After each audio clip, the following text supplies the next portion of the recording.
শখের তোলা নাকি ৮০ টাকা। আজকে অনেক দিন পর আমার তেলপিঠা খেতে ইচ্ছে করছিল, তো ভাবলাম আজকে আমি একটু তেলপিঠা বানাবো।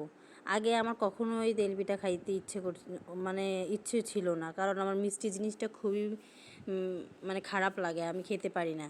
তো ইদানিং কিছুদিন থেকে আমার খুবই তেলপিঠা খেতে ইচ্ছে করে, তো আজকেও ভাবলাম যে একটু তেলপিঠা বানিয়ে নেই। তো আমার ঘরে যেহেতু আতপ চাল ছিল, আতপ চালটা ঘন্টাখানিক ভিজিয়ে রেখে তারপরে আমি ব্লেন্ড করে নিছি।